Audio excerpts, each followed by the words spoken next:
Hello बच्चों, कैसे हैं आप सब लोग। मैं अंकित अग्रवाल हूं एबीजी के ऑनलाइन से। आइए स्टार्ट करते हैं फर्स्ट वीडियो लक्ष्य 2026 बैच का। फर्स्ट चैप्टर से हम स्टार्ट करेंगे बिजनेस स्टडीज के। Business studies chapter number 1, nature and significance of management. देखिए मैं आपको स्टार्टिंग बता दूं, अगर आपको ये चैप्टर डिटेल में सीखना है, नहीं सर शॉर्ट में नहीं हमें तो डिटेल में सीखना है, तो इस वीडियो के नीचे डिस्क्रिप्शन में पूरी प्लेलिस्ट दे रखी है, हम वहाँ पे डिटेल में डिस्कस कर सकते हैं, सीख सकते हैं। और इस वीडियो में हम वन शॉट में पूरे चैप्टर को रिवाइज करेंगे। तो रेडी, कॉपी पेन लेकर के रेडी हो जाना। देखिए चैप्टर का नाम है nature and significance of management. पहले मैनेजमेंट की मीनिंग से स्टार्ट करेंगे। Meaning of management. मैनेजमेंट का मीनिंग हमने क्या पढ़ा था? It is the process of getting things done with the aim of achieving goals effectively and efficiently. काम को करवाना, इफेक्टिवली यानी कि टाइम पर, और एफिशिएंटली यानी कि कम कॉस्ट में और ठीक ठीक। देखिए आगे बढ़ते हैं। ये तो हो गया मैनेजमेंट का मीनिंग। मैनेजमेंट के मीनिंग को और समझने के लिए अब बात करेंगे फीचर्स ऑफ मैनेजमेंट के बारे में। क्या क्या फीचर है मैनेजमेंट के? पहला है गोल ओरिएंटेड। गोल ओरिएंटेड का मतलब होता है, देखिए management does not guarantee success, लेकिन हाँ मैनेजमेंट ये कहता है कि अगर आप हमारे प्रिंसिपल्स फॉलो करते हैं, हमारी बात मानते हैं, तो सक्सेस मिलने के चांसेस आपके बढ़ जाएंगे। जैसे कई बार आप कोई प्रोफेशनल मतलब कोई डिप्लोमा वगैरह करने जाते हैं ना, तो बाहर क्या लिखा होता है उस इंस्टीट्यूशन के बोर्ड पे? 100% जॉब ओरिएंटेड कोर्स, यही तो लिखा होता है। इसका मतलब ये कहना चाह रहे हैं कि अगर आप इन कोर्सेज को कर लेंगे तो जॉब लग जाएगी, ठीक है ना। ऐसी मैनेजमेंट भी गोल ओरिएंटेड है, यानी मैनेजमेंट के प्रोसेस को अगर आप फॉलो करते हैं, मैनेजमेंट के प्रिंसिपल्स को अगर आप फॉलो करते हैं, तो गोल अचीव होने में हेल्प होती है। आगे बढ़ते हैं। सेकंड फीचर मैनेजमेंट का,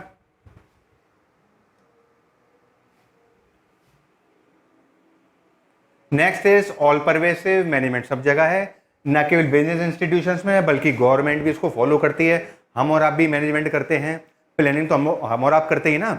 जैसे हम प्लान करके बैठे हुए 95% हमें चाहिए कम से कम, इससे कम में बात नहीं बनेगी, तो हम पहले से प्लानिंग कर रहे हैं। और प्लानिंग जो प्रोसेस का ही पार्ट है मैनेजमेंट का, है ना। तो ऑल परवेसिव है, मैनेजमेंट सब जगह चलता है। नेक्स्ट फीचर कंटिन्यूअस है, लगातार है।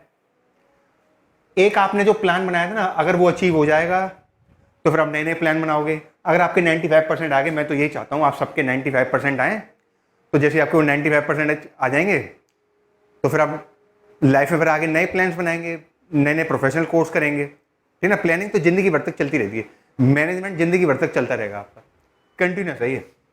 आगे बढ़ते हैं। नेक्स्ट फीचर ग्रुप एक्टिविटी है मैनेजमेंट, क्योंकि मैनेजमेंट में अभी हम आगे देखेंगे ना, मैनेजमेंट ऑफ पीपल, सब लोग मिल करके सारा काम करते हैं, यानी केवल अकेला आपका रोल नहीं है, आपके पेरेंट्स का भी रोल है ना, आपके पीयर ग्रुप्स का भी रोल है, और थोड़ा बहुत रोल हम भी अपना प्ले करना चाहते हैं। तो ग्रुप एक्टिविटी है ये, तब जाके वो गोल अचीव होते हैं यहाँ पे। आइए आगे बढ़ते हैं। Next is dynamic. स्टैटिक नहीं है, डायनामिक है। Dynamic in the sense management जो है इस बात को इंश्योर करता है कि ऑर्गेनाइजेशन लगातार चेंजिंग एनवायरनमेंट के अकॉर्डिंग अपने आप को एडॉप्ट करती रहे। जैसे मैकडोनल्ड का एग्जांपल मैंने समझाया था, पहले के फ्राइज लेकर के आए थे, बर्गर लेकर के आए थे, अब देखिए इन्होंने कोल्ड ड्रिंक भी ऐड कर दी है ना, और वो पफ वगैरह भी ऐड कर लिया है, मैक पफ करके। तो लगातार चेंज कर रहे हैं अपने आप को अकॉर्डिंग टू चेंजिंग एनवायरनमेंट। ऐसी और भी तमाम कंपनीज के एग्जांपल हैं जो हमने डिस्कस किए थे चैप्टर में। तो डायनामिक का मतलब ये होता है कि मैनेजमेंट लगातार अपने आप को अपडेट करता रहता है, ठीक है ना। आगे बढ़ेंगे। Next is intangible. मैनेजमेंट को आप देख नहीं सकते हो, मैनेजमेंट की प्रेजेंस का फील होती है जब आपके जो गोल्स हैं, यानी आपके जो प्रॉफिट है आपको अचीव होते नजर आते हैं, प्रॉफिट आपको इंक्रीज होता हुआ नजर आता है, तो आप कहते हो यार इस पर्टिकुलर कंपनी का मैनेजमेंट बहुत अच्छा है, ठीक है ना। तो ये इंटेंजिबल है, देख नहीं सकते, इसकी प्रेजेंस फील होती है। आगे बढ़ते हैं। मल्टी डायमेंशनल है मैनेजमेंट। एक बार में एक ही काम नहीं करता है, तमाम काम करता है। जैसे हमारा कंप्यूटर लैपटॉप है ना, जरूरी नहीं कि ये एक ही एप्लीकेशन खुली हो, और भी तो तमाम एप्लीकेशंस खुल रही होती हैं उस पर। ऐसी मैनेजमेंट है। अब मल्टी डायमेंशनल के भी 3 सब टाइप हैं। पहला है मैनेजमेंट ऑफ वर्क। मैनेजमेंट कहता है ठीक है टारगेट तो अचीव करने हैं, लेकिन मैनेजमेंट ऑफ वर्क में मैनेजमेंट ये कहता है कि ये टोटल काम को ऐसे ट्रांसलेट कर लेता है कि कितना काम करें कि हमारा टारगेट अचीव हो जाए। सपोज हमने टारगेट रखा है कि 20% सेल्स हमें इंक्रीज करनी है, तो बता देगा कि हर महीने इतनी इतनी सेल्स होनी चाहिए, तब जाके वो सेल का टारगेट हो सकता है। ठीक है ना।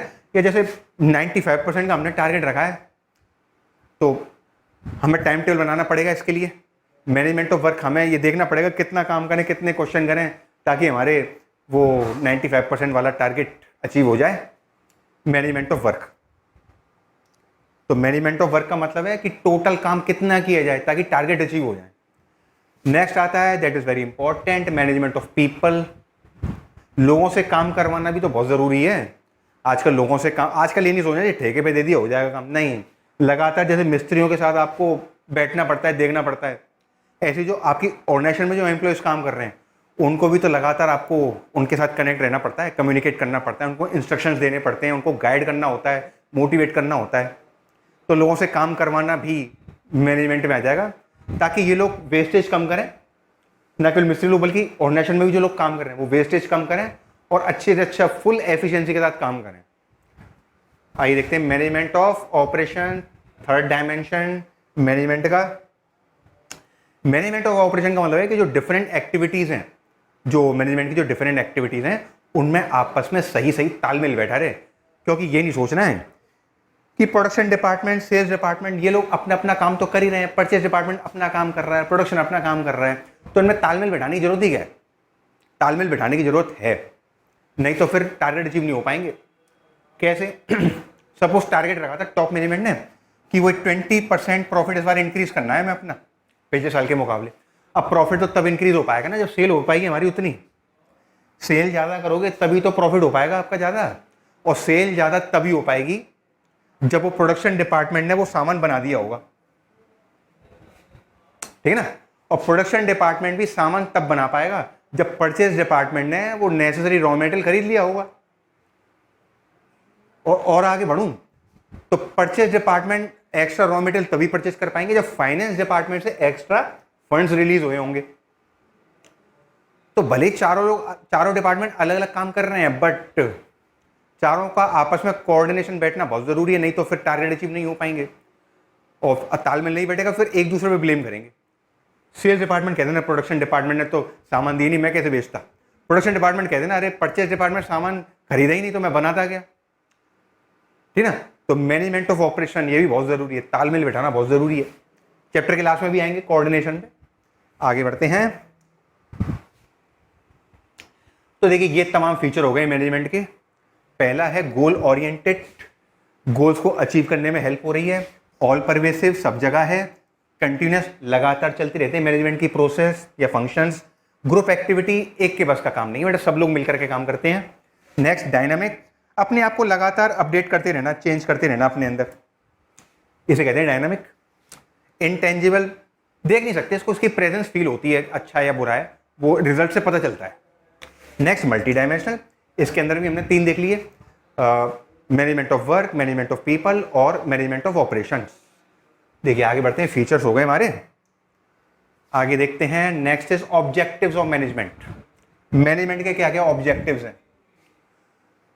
कोई भी मैनेजमेंट होगा भैया, पहला ऑब्जेक्टिव तो यही ज्यादा से ज्यादा पैसा कमाना है, तो वो आ जाएंगे आपके इकोनॉमिक ऑब्जेक्टिव्स में या ऑर्गेनाइजेशनल ऑब्जेक्टिव्स में। एग्जाम में ऑर्गेनाइजेशनल ऑब्जेक्टिव्स के नाम से भी आ सकता है, तो कंफ्यूज मत हो जाइएगा। तो इसके अंदर भी 3 सब पार्ट है। पहला है सर्वाइवल, पहले टिकना होगा। आते ही आते पहले प्रॉफिट नहीं कमाना है, आते ही आते पहले मनी नहीं चिल्लाना है, पहले टिकना है मार्केट में। जैसे जब कोई बैट्समैन आता है क्रीज पे, तो पहली बॉल से चौके छक्का मारने चालू नहीं कर देते, वो पहले क्रीज पे टिकते हैं वो, है ना। लेकिन बोर्ड एग्जाम में अभी नहीं लिख पाओगे कि भैया पहले क्रीज पे में टिकना है। बोर्ड एग्जाम में क्या लिखना है हमें? यहाँ पे टिकने का मतलब ये है, यहाँ पे सर्वाइवल का मतलब ये है कि कम से कम इतना रेवेन्यू तो जनरेट कर लें कि जो खर्चे हैं, बिजली का बिल है, स्टाफ की सैलरी, वो तो निकल जाए कम से कम। इतना रेवेन्यू तो जनरेट कर लो, इतनी सेल तो जनरेट कर लो कि खर्चे तो निकल आए। ये है सर्वाइवल का मतलब, ठीक है ना। आगे बढ़ते हैं, ये तो एग्जाम्पल था। अब देखिए आप क्रीज पे टिक गए, बॉल समझ लिया आपने, अब आप चौके छक्के मारेंगे, लूज बॉल पे शॉट लगाएंगे, यानी कि मार्केट में अब आप टिक गए। अब आप प्रॉफिट के बारे में सोच सकते हैं, अब आप प्रॉफिट कमाएंगे। और प्रॉफिट कमाना बहुत जरूरी भी है, क्योंकि आप पूरी मेहनत कर रहे हैं, रिस्क ले रहे हैं। Profit is a reward for risk taking, है ना। प्रॉफिट कमाएंगे। अब बैट्समैन क्रीज पे टिक गए, अब वो चौके छक्के मारेंगे। अब केवल प्रॉफिट से ही आपको सेटिस्फाइड नहीं रहना है। प्रॉफिट के बाद अब आपको ग्रोथ करनी है, सेंचुरी मारनी है, डबल सेंचुरी मारनी है। केवल प्रॉफिट से सेटिस्फाइड नहीं रहना है, प्रॉफिट के बाद आपको और आगे बढ़ना है और प्रॉफिट के लेवल को बढ़ाना है, ग्रोथ करनी है। हम कैसे पहचानेंगे कि ऑर्गेनाइजेशन ग्रो कर रही है? देख लो, नंबर ऑफ एम्प्लॉयज बढ़ रहे हैं क्या, कैपिटल इन्वेस्टमेंट बढ़ रहा है क्या, नए नए प्रोडक्ट लॉन्च किए हैं क्या, नई नई ब्रांचेस बढ़ रही हैं क्या, ये सारे साइन ग्रोथ के हैं। तो 3 इकोनॉमिक ऑब्जेक्टिव हो गए, survival, profit and growth. Next objective that is social. केवल अपने बारे में सोचेंगे आज के टाइम पे तो बड़ा मुश्किल है बिजनेस में। तो बेटा बिजनेस का तो रूल ही यही है बेटा, बिजनेस तो सबके लिए होता है। अगर आपको अपने लिए कमाना है तो नौकरी करो, लेकिन बिजनेसमैन को कायदे सबके लिए सोचना चाहिए। इवन जो सप्लायर है जिनसे वो सामान खरीद रहे हैं, कस्टमर के लिए तो सोचना ही सोचना है, इन्वेस्टर का भी सोचना है जिन्होंने इनकी कंपनी पे पैसा लगाया है, गवर्नमेंट को भी सोचना है, गवर्नमेंट का भी सोचना है कि टाइम पे टैक्स देते रहे, सबके बारे में सोचना है बिजनेस को। तो सोशल ऑब्जेक्टिव्स भी हैं बिजनेस के जो कि करने ही चाहिए।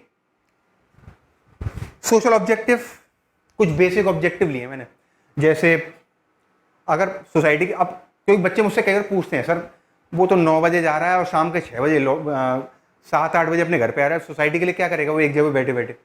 सोसाइटी के लिए क्या करेगा तो वो क्या क्या कर सकता है? एक तो गलत काम नहीं करे, यही सोसाइटी की हेल्प हो जाएगी। जैसे दूध में पानी मिला रहे हैं, ये काम नहीं करो, ये भी सोशल ऑब्जेक्टिव में ही आ जाएगा। उसी की तरह जैसे आपको हेल्प करनी है ना मेरी, तो कई बार कहते हैं तुझे मेरी हेल्प करनी है ना, तो एक काम कर, मेरी कोई हेल्प मत कर।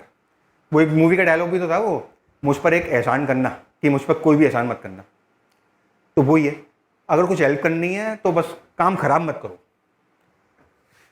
ठीक है ना। नो एडल्ट्रेशन, नो एडल्ट्रेशन हो गया। नई नई टेक्नोलॉजी यूज करो। अपनी नई ब्रांच खोल रहे हो तो ऐसे एरिया में खोलो जहाँ पे अनएम्प्लॉयमेंट ज़्यादा है, तो वहाँ के लोगों को भी रोजगार मिल जाए, ठीक है ना। ये सोशल ऑब्जेक्टिव है। नेक्स्ट है पर्सनल ऑब्जेक्टिव। हालांकि यहाँ पे पर्सनल का मतलब वो एम्प्लॉय से रिलेटेड था। जो आपकी ऑर्गेनाइजेशन में जो वर्कर काम कर रहे हैं ना, उनका भी ध्यान रखना है। उनका ध्यान कैसे रखें? सैलरी तो हम उन्हें दे ही रहे हैं, सैलरी के अलावा दिवाली होली पे बोनस दे दो,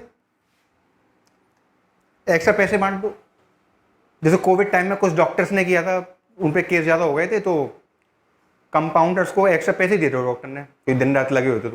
तो ऐसा हम कर सकते हैं, उनका ध्यान रख सकते हैं। एक हेल्दी वर्किंग एनवायरनमेंट प्रोवाइड कराएं, इंश्योर करें कि पॉलिटिक्स कम से कम हो, है ना।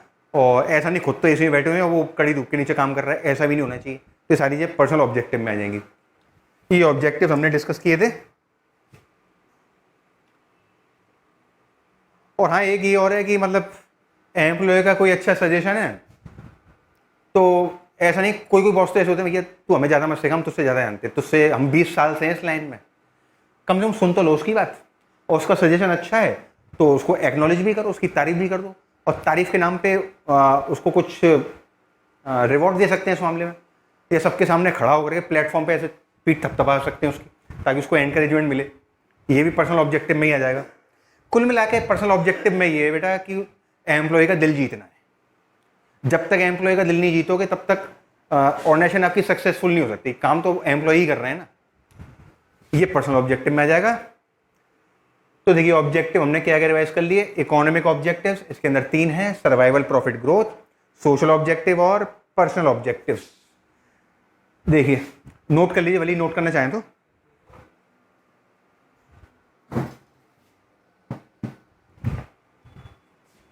आगे बढ़ते हैं। Next is importance of management.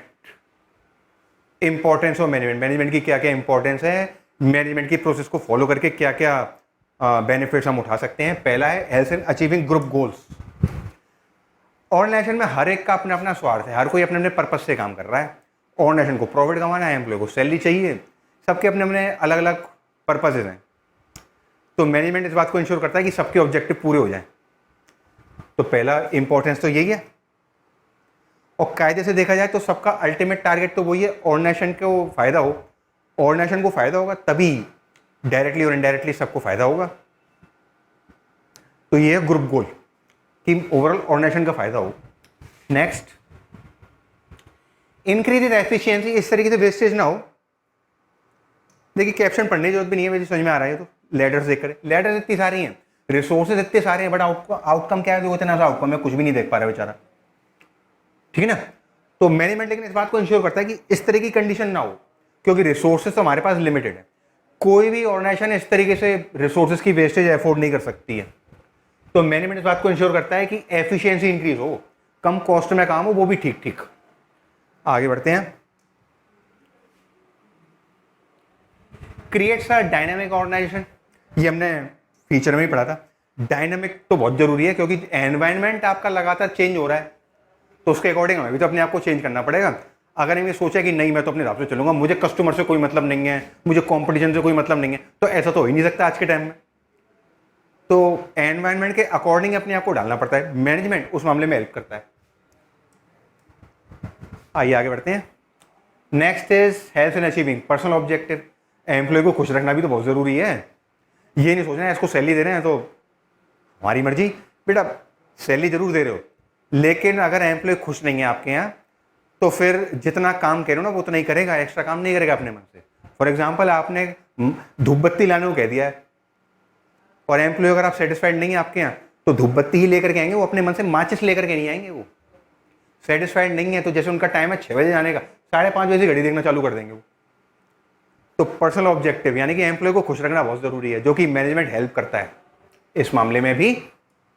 ये हमने फीचर में पढ़ लिया। Health and development of society, latest technology का यूज करना, ये भी सोशल ऑब्जेक्टिव में ही आता है। इससे क्या है ना, पॉल्यूशन कम होगा। BS6 इंजन अगर आप यूज करेंगे तो आप नई टेक्नोलॉजी यूज कर रहे हो और सोसाइटी को भी फायदा हो रहा है, पॉल्यूशन कम हो रहा है ना। आप एडल्ट्रेशन नहीं कर रहे, सोसाइटी को फायदा हो रहा है। आप अंडरवेइंग नहीं कर रहे, घटतौली नहीं कर रहे, सोसाइटी को फायदा हो रहा है। सोशल ऑब्जेक्टिव अचीव करने में हेल्प होती है। आप नई नई ब्रांचेस ऐसे रिमोट एरियाज में ओपन कर रहे हैं तो उससे भी सोशल ऑब्जेक्टिव फुलफिल करने में हेल्प हो रही है कि नहीं है। आगे बढ़ते हैं। तो ये है तमाम importance of management. Helps in achieving group goals, यानी कि ऑर्गेनाइजेशन के गोल्स अचीव करने में हेल्प होती है। एफिशिएंसी इंक्रीज हो रही है, कम से कम वेस्टेज होगी, ज़्यादा से ज़्यादा आउटपुट निकलेगा। क्रिएट्स अ डायनेमिक ऑर्गेनाइजेशन, जो कि बहुत ज़रूरी है। आज के ज़माने में चेंज करना अपने आप को लगातार बहुत ज़रूरी है। अब जैसे हम हैं, पहले हम वो ब्लैक बोर्ड से पढ़ाते थे, स्टार्टिंग हमने ब्लैक बोर्ड से ही करी थी। अगर हम आज भी ब्लैक बोर्ड से ही पढ़ा रहे होते तो हमें कौन पूछ रहा, तो कौन सा आप देख रहे होते हमें, ठीक है ना।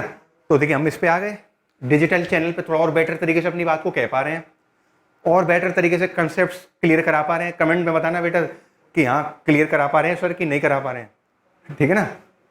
आगे बढ़ते हैं। हेल्थ and achieving personal objective, employee को खुश रखना है बेटा, तो उसमें मैनेजमेंट हेल्प कर रहा है। और health and development of society, society develop होगी तो अल्टीमेटली फायदा हमें भी तो मिलेगा, फिर लोगों का स्टैंडर्ड ऑफ लिविंग भी तो अपलिफ्ट हो रहा है, सोशल एनवायरनमेंट इंप्रूव हो रहा है, तो इकोनॉमिक एनवायरनमेंट पे भी तो असर पड़ता है उसका। लोगों की डिस्पोजेबल इनकम भी तो इंक्रीज होती है अगर एम्प्लॉयमेंट बढ़ेगा लोगों का तो, और इनकम ज़्यादा बढ़ेगी लोगों की तो फिर खर्चा ज़्यादा करेंगे, वो खर्चा ज़्यादा करेंगे तो फिर हम भी थोड़ा सा टिके रहेंगे उसमें मार्केट में। देखिए नोट कर लीजिए। आगे बढ़ते हैं। नेक्स्ट टॉपिक था लेवल्स ऑफ मैनेजमेंट, वो मैनेजमेंट हायरार्की, ठीक है ना, जहां पे वो सुपीरियर जूनियर का वो जो रिलेशन होता है ना, तो उससे एक हायरार्की क्रिएट हो जाती है। तो देखिए सबसे ऊपर आता है टॉप, ये आते हैं टॉप पे बेटा, मैनेजिंग डायरेक्टर तक आ जाएगा ये, ठीक है ना। ये बिल्कुल टॉप है, इनसे ऊपर कोई नहीं है। जैसे CEO, chairman, president, managing director, और मिडिल में ये लोग आ जाएंगे फाइनेंस मैनेजर, सेल्स मैनेजर, अपने अपने डिपार्टमेंट के हेड है ये। और ऑपरेशनल जो ग्राउंड फ्लोर पे जो काम कर रहे हैं, ये लोअर लेवल जो फोरमैन और सुपरवाइजर। फोरमैन होता है नौकरों का मालिक। जैसे सपोज आपके यहाँ 25-30 नौकर हैं, अब सबको सैलरी बांटनी है तो उसमें काफ़ी 2 दिन तो उसी में लग जाएंगे, तो आप क्या करोगे, फोरमैन को सैलरी दे दोगे सबकी, वो सबकी सैलरी बांटता रहेगा। और सुपरवाइजर का मतलब क्या है, वो देखता है, खाली वॉच डॉग है वो, कि कौन कितने बजे आ रहा है नोट कर लेता है, मतलब वही सबकी जाके बढ़ा जाता है वहाँ पे। ये इतने बजे आया था, इसने इतना काम नहीं किया, इतना काम नहीं, तुमसे कुछ नहीं कहेगा, वो सारी रिपोर्ट तुम्हारी बनाता रहेगा, ऊपर भेजता रहेगा, वो है सुपरवाइजर। देखिए नोट कर लीजिए। आगे बढ़ते हैं। ये है हायरार्की। अब तीनों लेवल्स के अलग अलग काम देखते हैं। Functions of top level management. Top level का क्या काम है भैया? पहला है फ्रेम पॉलिसीज एंड गोल्स। हाँ टारगेट तो यही बनाएंगे ना, वर्कर तो कहेगा नहीं कि यार 20% सेल बनाएंगे, ये तो टॉप मैनेजमेंट का ही काम है। डायरेक्टर के काम है कि 20% सेल बढ़ानी है, 5% प्रॉफिट और इंक्रीज करना है इस क्वार्टर में। तो ये पॉलिसीज बनाना, और पॉलिसी देखिए गोल तो बना दिया सेल या प्रॉफिट बढ़ाने का, पॉलिसी यानी कि हम किसी को दान नहीं बेचेंगे। ये पॉलिसी कौन बनाएगा, वर्कर या मालिक?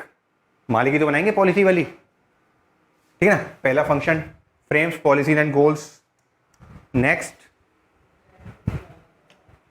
दूसरा काम ये ultimate responsibility for all acts. जो भी फर्म में अच्छा हुआ है या बुरा हुआ है कंपनी में, उसका सारा क्रेडिट इन्हीं को लेना है, डेबिट भी नहीं लेना है, क्रेडिट लेना है इनको। जैसे क्रिकेट मैच के बाद चाहे टीम जीते चाहे हारे, कैप्टनसी तो पूछते हैं, भाई क्यों हार गए और भाई क्यों जीत गए, तो ये बताते ही नहीं, सारी रेस्पॉन्सिबिलिटी कैप्टन की है, अल्टीमेट रेस्पॉन्सिबिलिटी। ऐसे ही कंपनी अच्छा कर रही है, बुरा कर रही है, प्रॉफिट में जा रही है, लॉस में जा रही है, सारा जवाब इन्हीं को देना है, टॉप मैनेजमेंट को ही देना है, ठीक है ना।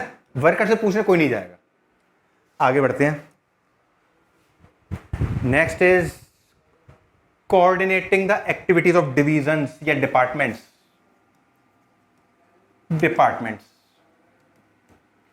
अलग अलग डिवीजन के आपस में कोऑर्डिनेट टॉप मैनेजमेंट ही बिठाएगा, क्योंकि अलग अलग डिपार्टमेंट के अपने अपने हेड हैं।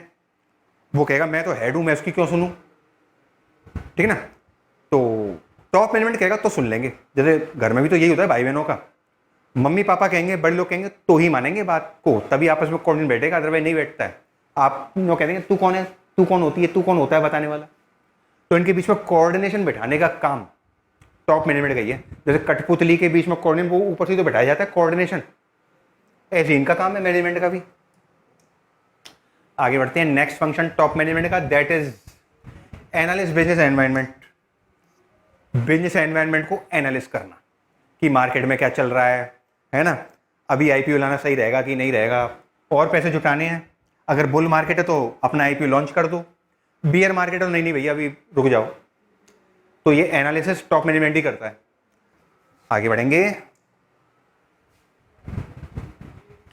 ये बुल मार्केट और बियर मार्केट हमने फाइनेंशियल मार्केट में पढ़ा था। फाइनेंशियल मार्केट जो चैप्टर था ना आपका 10th, उसमें हमने डिटेल में पढ़ा था। ये बुल मार्केट शॉर्ट में ही समझ लो, जब लोग पैसा लगा रहे हैं स्टॉक मार्केट में ज़्यादा तो बुल मार्केट होता है, यानी कि सेंसेक्स निफ्टी बढ़ते हैं। और बियर मार्केट का मतलब यह है कि भैया वो ट्रंप ने कुछ कह दी सो मार्केट क्रैश हो गया, तो लोग फिर पैसा निकाल लेते हैं, नया पैसा लगाते नहीं है। उस समय गोल्ड की कीमत बढ़ती है फिर उस समय। खैर, अगला फंक्शन टॉप मैनेजमेंट का, इंश्योर वेलफेयर एंड सर्वाइवल। हाँ, एम्प्लॉय को मतलब थोड़ी है, फर्म लॉन्ग रन में भी टिकी रहे, सारे खर्चे कवर होते रहे, है ना, और फर्म का भला होता रहे, ये तो टॉप मैनेजमेंट का ही काम है देखना, है ना। आगे बढ़ते हैं। रिव्यू मीटिंग यही लेंगे भैया, किसके कितने नेगेटिव रिव्यू। आजकल तो क्यूआर कोड का ऑप्शन भी आया ना, कि अब आजकल जो फर्म है वो ना केवल पेमेंट के लिए क्यूआर कोड रख रही है, बल्कि रिव्यूज़ के लिए वो अलग से रखती हैं। जैसे आप उस पर स्कैन करते हो तो गूगल का पेज खुल जाता है, और वो खुद कहते हैं सर हमें इसमें रेटिंग दे दो हमें, कि आपको हमारी स्टोर कैसा लगा, अच्छा लगा, बुरा लगा। तो बाद में मीटिंग होती रहेंगी। टॉप मैनेजमेंट के बेटा फंक्शंस हो गए। कौन कौन से फंक्शन हमने डिस्कस कर लिए? Frames policies and goals, ultimate responsibility for all acts, coordinating the activities of divisions, analyse business environment and ensure welfare and survival. लिखना चाहे तो लिख लीजिए। आगे बढ़ते हैं। ये जो वर्ड है ना, ये यही केस स्टडी में काम में आते हैं। जब केस स्टडी के क्वेश्चन सॉल्व करते हो ना, तो यही वर्ड्स काम में आते हैं पैराग्राफ में। उससे ही पता चलता है कि हाँ, कि ये टॉप मैनेजमेंट के फंक्शन है, मिडिल के हैं, लोअर के हैं। टॉप मैनेजमेंट के तो हो गए, अब बात करेंगे मिडिल की। मिडिल मैन बेटा सबसे ज्यादा पिसता है। Functions of middle level management, पहला है implements and controls the plan. For example, जैसे ऑपरेशन बंदर था, वो जो बालाकोट एयर स्ट्राइक करी थी ना, उसको ऑपरेशन का नाम ऑपरेशन बंदर था। गवर्नमेंट ने तो बना दिया, नहीं भैया मैं तो बदला लेना है जो पुलवामा पे अटैक हुआ है। टॉप मैनेजमेंट ने फैसला ले लिया, अब मिडिल मैनेजमेंट उसको इम्प्लीमेंट कर दिया, उसको कंट्रोल भी किया, इंश्योर किया कि हमारे कोई भी सोल्जर उसमें आहत ना हो, ठीक है। तो इम्प्लीमेंटेशन का काम मिडिल मैनेजमेंट का होता है, लागू करने का काम मिडिल मैनेजमेंट का है। जैसे आपने इंडियन इकोनॉमिक डेवलपमेंट में पढ़ा था ना, कि अंग्रेज लोगों ने वो जमींदार बिठा दिए थे, ठीक है ना, किसानों के ऊपर, तो लागू ये जमींदारी करते थे, अंग्रेजों की पॉलिसी किसानों पे थोपते थे। वही चीज यहाँ पे है, मिडिल मैनेजमेंट का काम यही है। और क्या क्या काम है? मिडिल मैनेजमेंट का, that is responsible for the acts of lower management. हाँ, अब लोअर मैनेजमेंट ने जो काम किया है उसकी जिम्मेदारी मिडिल मैनेजमेंट की है। जैसे मिडिल तो ये हो गए BS धनोआ, ठीक ना, एयर चीफ मार्शल थे उस समय, और इनको तो कौन कौन नहीं जानता, इनको तो पूरी दुनिया जानती है अब तो, अभिनंदन। इन्होंने एज अ लोअर मैनेजमेंट ही काम किया था। एक्चुअल में तो F-16 तो इन्होंने ही गिराया था। तो इन्होंने जो काम किया उसका क्रेडिट एयर डिफेंस को मिला, एयर चीफ मार्शल को मिला, है ना, BS धनोआ साहब को ही मिला। तो आगे बढ़ते हैं। लोअर मैनेजमेंट जो काम करता है उसका क्रेडिट मिडिल को मिलेगा। आगे बढ़ेंगे। Next is ensure adequate staff in department. Middle management का ही काम ये देखना है कि उनके डिपार्टमेंट में नेसेसरी स्टाफ है कि नहीं, किसी स्टाफ की कमती बढ़ती तो नहीं है। ये काम चेक करना मिडिल मैनेजमेंट का ही है। आगे बढ़ते हैं। नेक्स्ट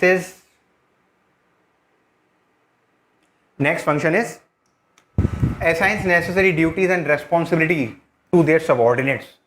अपने अपने जूनियर को जिम्मेदारी यही लोग देते हैं बेटा, टॉप मैनेजमेंट नहीं देता। वो तो अपने आते हैं महीने 2 महीने में एक बार और अपना वो टारगेट प्लान दे करके चले जाते हैं, भैया ये अचीव करना है तुम्हें। और कई बार तो जो लोअर मैनेजमेंट है ना, वो टॉप मैनेजमेंट की उसने कई बार शक्ल नहीं देखी होती। मैं आपको अपना एग्जाम्पल बताऊँ, मैंने एक बार पार्ट टाइम अकाउंटिंग की थी, काफ़ी साल की थी मैंने, लगभग 7-8 साल मैंने पार्ट टाइम अकाउंटिंग की हुई है एक होटल में। तो मेरे मामा जी थे, वो मेन अकाउंटेंट वही थे, मैं तो जूनियर अकाउंटेंट था वहाँ पे। तो टॉप मैनेजमेंट को मेरा नाम ही नहीं पता था 6-7 साल से, बड़े मजे आते थे। वो केवल मेरे को बुलाते भी थे, एक दो बार बुलाए भी तो किस नाम से बुलाया था, भांजे के नाम से, भांजे। उन्हें मेरा नाम ही नहीं पता था, और सैलरी हर महीने दे रहे थे मेरे को। वो वाउचर आता था, साइन करके दे दिया करते। तो इतने सारे वर्कर काम करो, उन्हें क्या मतलब है एक एक वर्करों को नाम जानने का। तो कई बार तो जो लोअर मैनेजमेंट है उसे टॉप मैनेजमेंट की ना तो उसने शक्ल देगी, ना टॉप मैनेजमेंट जानता भी कि कितने लोग मतलब ये काम कर भी रहा है कि नहीं कर रहा है, ठीक है ना। और जो मुझे काम देते थे मामा जी देते थे, भाई तू ये करियो, अब तो ये एंट्री करनी है, तो ये एक्सेल में काम करना है, तो ये टैली में काम करना है। तो मिडिल मैनेजमेंट ही लोअर मैनेजमेंट को ड्यूटीज वगैरह असाइन करेगा, ठीक है ना। आगे बढ़ते हैं। Next is motivate employee. Motivation का काम इनका ही है, मोटिवेट करने का काम कि अच्छा किया है बुरा किया है। हाँ, मोटिवेशन का मतलब है तो नेगेटिव मोटिवेशन भी हो सकता है। ये तो खैर पॉजिटिव मोटिवेशन का एग्जांपल बता रहा हूँ आपको, अच्छा काम किया तारीफ कर दी। नेगेटिव मोटिवेशन भी हो सकता है कि ये काम खराब कैसे हो गया, अगली बार खराब हुआ सैलरी कट, तो नेगेटिव मोटिवेशन भी हो सकता है यहाँ पे। आगे बढ़ते हैं। डिपेंड करता है जो डिपार्टमेंटल हेड है वो किस नेचर का है ना। Next is cooperation. देखो टॉप मैनेजमेंट ने तो कोऑर्डिनेशन कर दिया आपस में, अब आपस में कोऑपरेशन करने का काम इनका आपस का है, एक दूसरे का साथ देने का काम इनका है, ठीक है ना। अब ये कोऑर्डिनेशन कोऑपरेशन बड़ा माइनर सा डिफरेंस है, इसको एंड में क्लियर करेंगे भी। हालांकि किसी किसी बुक में ना ये कोऑर्डिनेटिंग वर्ड भी लिखा हुआ है मिडिल में, लेकिन सही है कि कोऑर्डिनेशन का काम तो टॉप करेगा, है ना, और कोऑपरेशन का काम मिडिल करता है। हालांकि मिडिल भी कोऑर्डिनेशन करता है,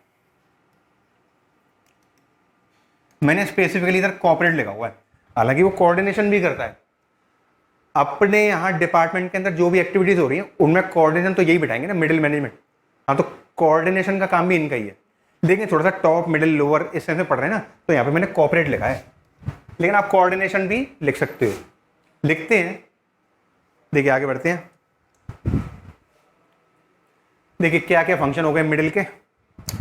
पहला है implement and control plans, responsible for the acts of lower management, ensures adequate staff in department, assign necessary duties and responsibility to their subordinates, motivate employee and cooperate with other departments।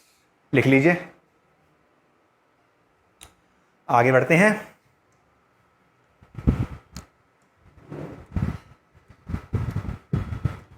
आगे लिखेंगे, अब बात करेंगे lower level management के functions की। Lower level management का काम क्या है? उनका काम है इंश्योर्स इफेक्टिवनेस एंड एफिशिएंसी। वो देखते रहेंगे वर्कर काम कर रहे हैं कि नहीं कर रहे हैं, तो वो सुपरवाइजर है, चारों तरफ निगाह रखेंगे। हालांकि कंट्रोल रूम से देखते रहते हैं, वहाँ पे पूरा सर्विलांस करते रहते हैं वो, ठीक ना। इफेक्टिवनेस भी चेक करते रहेंगे और एफिशिएंसी भी चेक करते रहेंगे। आज हमने इसको ये मैटर दिया था, इसने तब तक काम किया है, पूरे हफ्ते का टारगेट इसने ये अचीव किया है, एफिशिएंसी भी यही चेक करेंगे। आगे बढ़ते हैं। कभी कभी सुपरवाइजर आ जाते हैं ना आईटी कंपनीज में, हफ्ते के एंड में 70 घंटे काम कर रहे हो नहीं कर रहे हो, तो वो यही चीज चेक करते हैं, मतलब इफेक्टिवनेस है कि नहीं अंदर। और नेक्स्ट है मेंटेन्स डिसिप्लिन। सेकंड चैप्टर में मैंने पढ़ा था, यहाँ पे डिसिप्लिन का मतलब कोई अटेंशन स्टैंडिश तो है नहीं। यहाँ पे डिसिप्लिन का मतलब है वो एम्प्लॉयमेंट कमिटमेंट को फॉलो हो रहा है कि नहीं हो रहा है। वर्क करने का आता है, मैं तो 9 बजे आ जाया करूंगा, आ रहे हैं 9:25 पे, तो लोअर मैनेजमेंट देख लेगा भाई इतनी देर क्यों आए हो, देर में आते हो जल्दी भाग जाते हो। तो डिसिप्लिन इंश्योर करने का काम सुपरवाइजर का ही है। आगे बढ़ते हैं। Next is represents workers grievances. Worker की कोई शिकायत है, वो परेशान है दूसरे वर्कर से, मेरी बुराई करे जाता है, ये चुगली बहुत करता है, पॉलिटिक्स खेलता रहता है मेरे साथ, तो उसकी कोई शिकायत है तो सुपरवाइजर फोरमैन ही हैंडल करते हैं उसको। देखिए आगे बढ़ते हैं। Next is ensure adequate lighting orderliness. उनके डिपार्टमेंट प्रॉपर लाइटिंग है कि नहीं, प्रॉपर फैसिलिटी है कि नहीं, ऑर्डरलीनेस यानी कि सारी चीज़ अपने अपने ठिकाने पे है कि नहीं, है ना, सारे वर्कर भी अपने अपने कैबिन में है कि नहीं, ठिकाने पे है कि नहीं, ये चीज़ भी चेक करना मिडिल मैनेजमेंट का ही काम है। जैसे कोई बर्थडे पार्टी फंक्शन वगैरह हो रहा है तो जो पार्टी ऑर्गेनाइज कर रहा है उसी का काम है देखना केक वगैरह आ गया कि नहीं हो गया, डेकोरेशन हो गई कि नहीं हो गई, सारी जिम्मेदारी उसी की है। और लोअर मैनेजमेंट ही करता है। मम्मी पापा को तो इंटरेस्ट रहता नहीं, आपको जानते ही हो, आधी रात को हमें ही क्रेज रहता है वो यार उसको अचानक से अपनी बड़ी बहन को या बड़े भाई को मतलब सरप्राइज देंगे, तो लोअर मैनेजमेंट का ही तो काम है ये, ठीक है ना।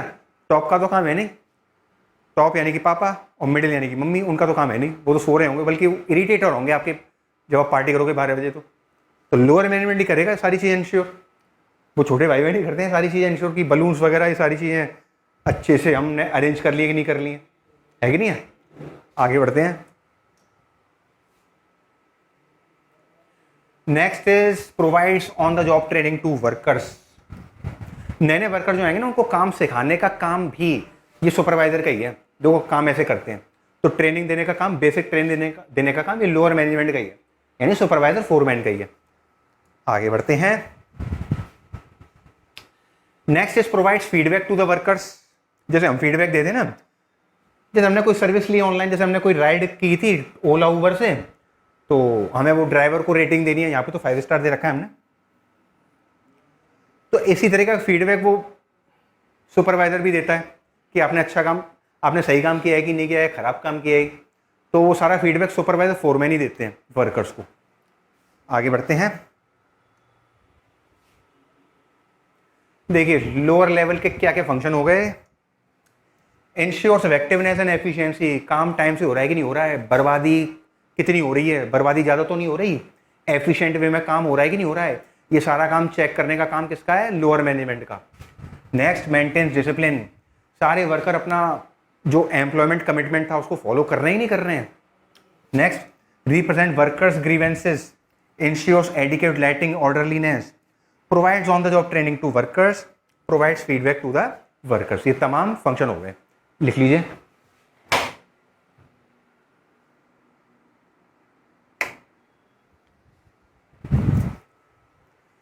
आगे बढ़ते हैं। Next is nature of management. आइए देखते हैं इनको साइंस आर्ट और प्रोफेशन करके। पहले मैनेजमेंट एज अ साइंस देखते हैं। पहला है systematised body of knowledge. Systematised body of knowledge, system यानी पूरी थ्योरी है इसके अंदर भी, ठीक है ना, सारे प्रिंसिपल्स हैं इसके अंदर भी। सेकंड फीचर साइंस का principles based on experiment. Science के प्रिंसिपल्स जो आउटकम्स आए हैं रिपीटेड एक्सपेरिमेंट्स के बाद आए हैं, ऐसी मैनेजमेंट के प्रिंसिपल्स भी आए जो आपने सेकंड चैप्टर में पढ़े हैं। नेक्स्ट, हालांकि इनकी यूनिवर्सल वैलिडिटी तो खैर नहीं हो पाती, तीसरा फीचर यही है। जब साइंस कहता है कि भैया the earth revolves around the sun, और ना केवल इंडिया वाले मान रहे हैं बल्कि उसको पूरी दुनिया मानती है इस बात को, तो या the sun rises in the east पूरी दुनिया मानती है। साइंस के जो प्रिंसिपल्स है ना उनकी यूनिवर्सल वैलिडिटी है, लेकिन मैनेजमेंट के प्रिंसिपल्स की नहीं होती है, वो अलग अलग जगह अलग अलग हो जाते हैं वो तो। आइए देखते हैं आगे management as a science.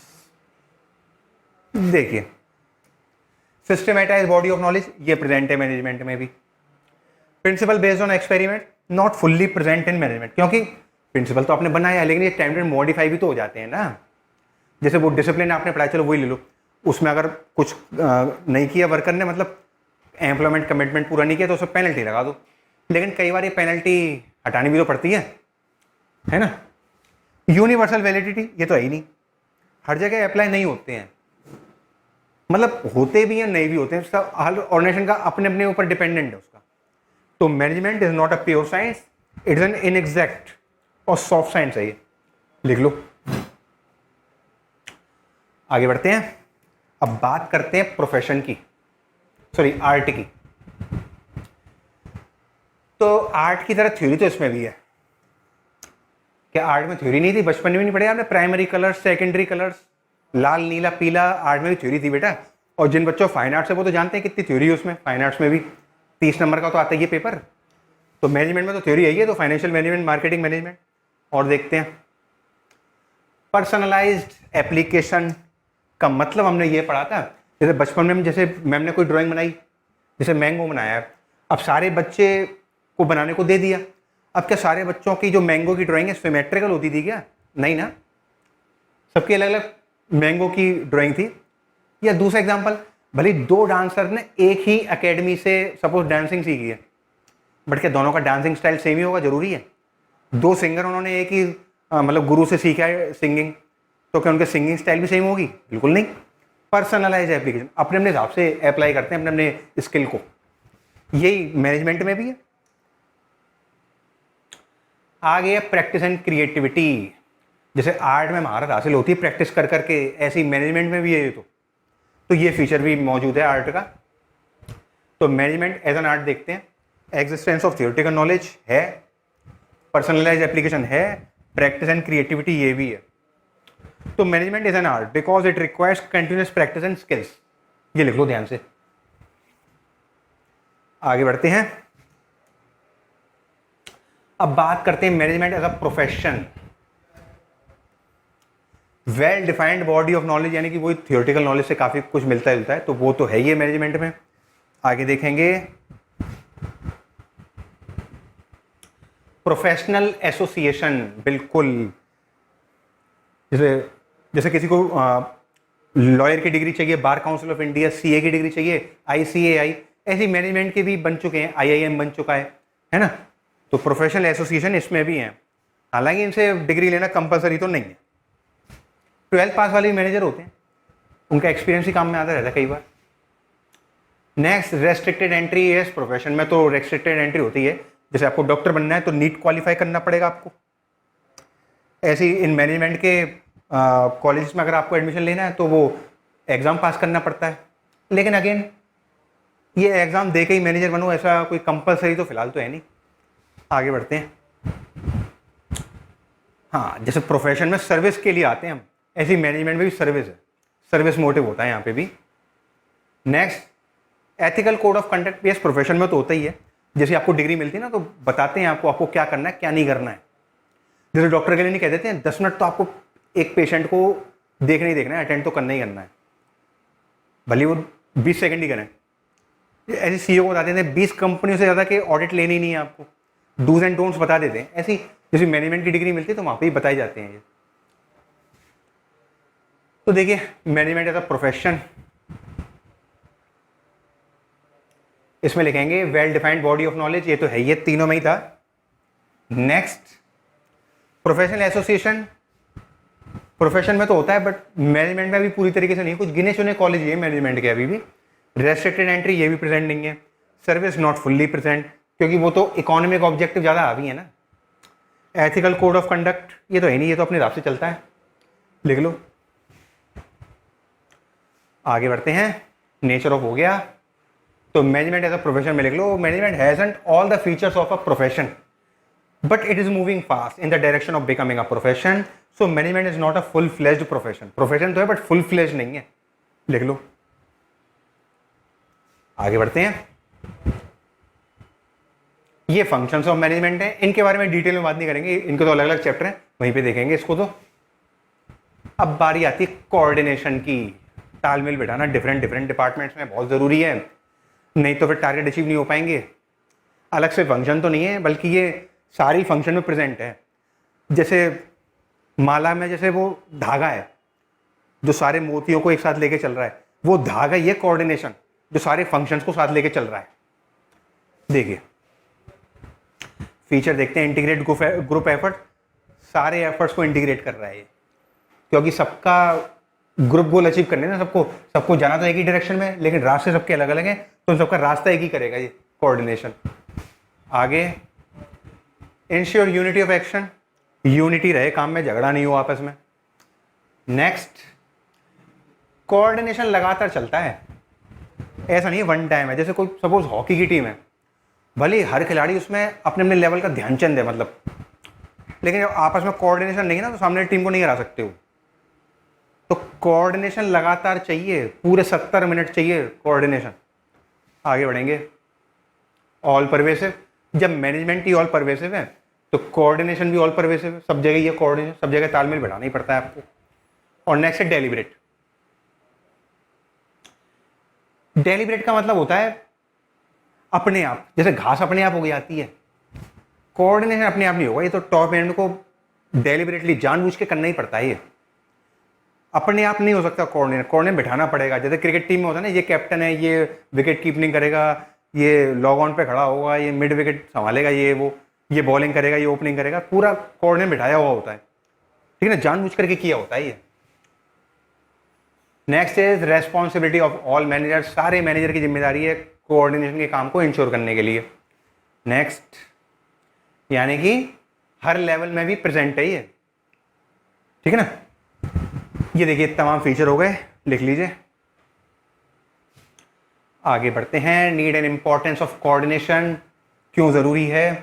Functional differentiation, क्योंकि अलग अलग लोग काम कर रहे हैं ना, तो उनके आपस में कोऑर्डिनेट बिठाना बहुत जरूरी है। वो कहेगा मुझे क्या मतलब प्रोडक्शन से, मैं तो अपना सेल्स कर रहा हूँ। नहीं, तालमेल बिठाना बहुत जरूरी, नहीं तो फिर टारगेट अचीव नहीं होंगे।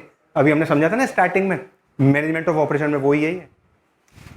नेक्स्ट इज स्पेशलाइजेशन, हर डिपार्टमेंट का हेड अपने अपने लेवल में स्पेशलिस्ट है। जैसे मूवी आई थी चक दे इंडिया, ये तो प्रीति थी, उसमें ये कोमल थी, इन दोनों में एंड तक झगड़ा ही रहता था, ये दोनों एक दूसरे को बॉल पास नहीं करती थी, है ना। तो लेकिन क्योंकि दोनों अपने अपने फील्ड में एक्सपर्ट हैं, तो आपस में बंद नहीं रहती इनकी। और ये तो प्रैक्टिकल बेटा, पढ़े लिखे लोगों में कभी नहीं बनती है आपस में, ये बात तो है। और जो बिना पढ़े लिखे होंगे उनमें बन जाएगी। भले सुबह चाहे इतना झगड़ा करते हैं, वो शाम को अपने अड्डे पे ही मिलेंगे, वो अपने ठिकाने पे ही मिलेंगे। जैसे क्लास में खुद में बच्चों को देखता हूँ आपस में लड़ते रहेंगे, हमें लगता है उनकी कर रही लड़ाई होगी अब तो। नेक्स्ट डे आपस में गले मिलकर घूमते रहते हैं, चिप्स खाते रहते हैं साथ में, ठीक है ना। लेकिन जो स्पेशलिस्ट लोग होंगे बेटा, उनमें नहीं तालमेल बैठता है, तो तालमेल बैठाने की जरूरत है उनमें। तो इस सेंस में भी कोऑर्डिनेशन की जरूरत है हमें, क्योंकि हमें तो टीम को तो दोनों की जरूरत है, ऑर्गेनाइजेशन को तो सभी की जरूरत है, ऐसे इनको भी। ग्रोथ इन साइज, जैसे जैसे ऑर्गेनाइजेशन साइज में बड़ी होती चली जाती है ना, तो कोऑर्डिनेट बिठाने की और ज़्यादा जरूरत महसूस होती है। अब हॉस्पिटल में लोग बढ़ते चले जाएंगे, तो फिर डिफरेंट स्टाफ को बताना पड़ेगा, कोऑर्डिनेट करना पड़ेगा, ताकि एक्स्ट्रा पेशेंट्स को झेल सकें। आगे बढ़ते हैं, coordination essence of management, summary है ये कोऑर्डिनेशन, ठीक है ना, सेपरेट फंक्शन नहीं है। Coordination is like a thread in garland and therefore it's presence is felt in all the activities and functions of management. सब जगह इसकी प्रेजेंस फील होगी आपको, हर लेवल पे फील होगी, लिख लो। आगे बढ़ते हैं, चैप्टर आपका होता है कंप्लीट, लेकिन मैं आपको बता दूं, ये तो रिवीजन के पॉइंट ऑफ व्यू से बताना है। जो मैंने स्टार्टिंग में कहा था, अगर आपको चैप्टर को डिटेल में जानना है तो इसी वीडियो के डिस्क्रिप्शन में हमने प्लेलिस्ट दे रखी है, वहाँ पे आप डिटेल में सीख सकते हैं सारी चीज़ें, ठीक है ना, मेरे साथ जुड़ सकते हैं और क्वेश्चन आंसर भी बीच बीच में प्रैक्टिस कर सकते हैं। मैं आपको सजेस्ट करूँगा आप देखें ज़रूर, जो जिस टॉपिक में आपको दिक्कत ज़्यादा है वो तो लेक्चर आप देख ही लें उसमें। तो थैंक यू सो मच। आज के लेक्चर में हमने फर्स्ट चैप्टर कंप्लीट कर लिया, नेक्स्ट लेक्चर में देखेंगे नेक्स्ट चैप्टर। Bye bye.